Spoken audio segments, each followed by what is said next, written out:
the number one movie for 1993, Billy and the Clonosaurus. Jurassic Park. Jurassic Park, I think, is the first movie I ever saw in theaters. I mean, just so many quotable lines from that movie. Just for me personally, with Ian Malcolm's quotes, I'm simply saying that life finds a way. Or his laugh.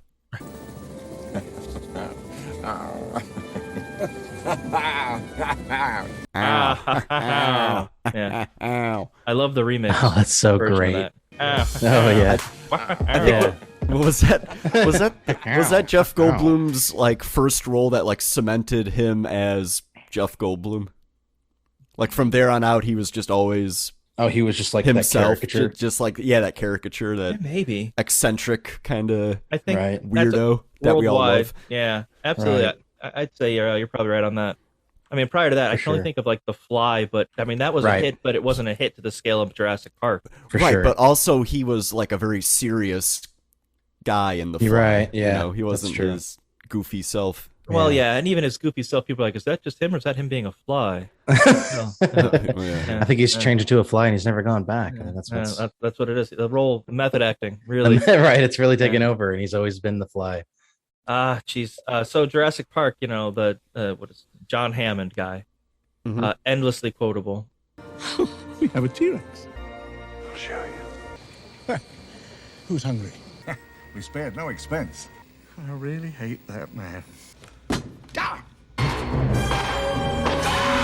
With his I've got a plan standing by in Chacho, and he's, I love that. Like, he pops the bottle of champagne, and Alan Grant's like, "Hey, we were saving that."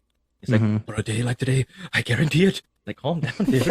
Yeah, he's so relax down. I like when he was watching the little raptor like hatch. He's like, push. Oh yeah, push. Oh, then the dino DNA. Yeah. God, yeah, it's so great.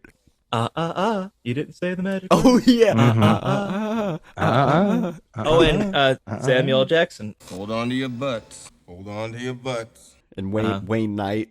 We got Dotson here. Yeah, nobody cares. Yes, you know. Yeah. Oh, one of the things in Jurassic Park, having seen it so many times, that I've noticed, and there's a scene where Timmy and Lexi are in the the kitchen area, that famous scene with the two raptors, and Lexi and Tim are leaning up against the end of one of the cabinets. You'll look up. If you look above their heads, there's a little crack in between, and you'll see this little tiny thing flick, and the ladle drops. Someone is inside that cabinet pushing that ladle off. There's no reason for it to fall. If you look, you'll see it, and I haven't been able to unsee it since then. Nice.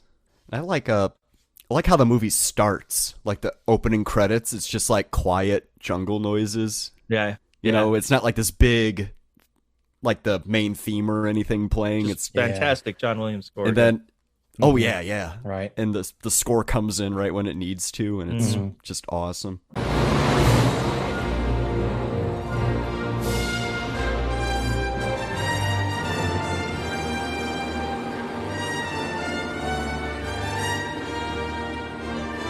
Yeah, and that movie starts like a horror movie. You know, they're like moving the raptor and shoot. Well, I mean, the book, the beginning of the book the whole thing's basically a horror film. It's like a horror novel. Yeah. But the beginning of it's pretty scary, and you're like, what the hell? Red, you'll never get him out of Montana. Clever girl. When you gotta go, you gotta go. And you look at the Tyrannosaur when the T-Rex makes its appearance and it flips the cars over and all that stuff.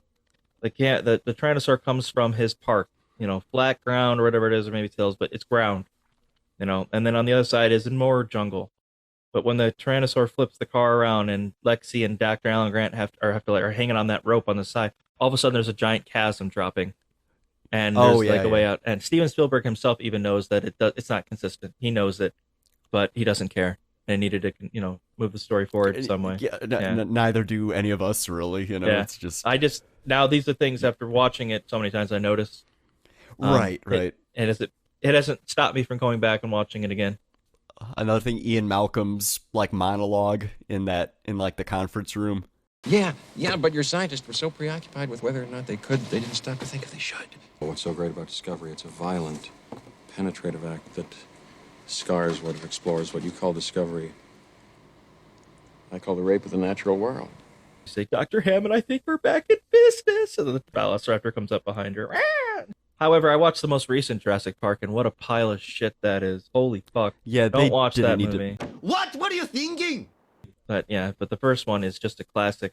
It was a game changer. I mean, it blew everyone away with the special effects. They still stand up today. They still stand up, and it's 90 fucking 3.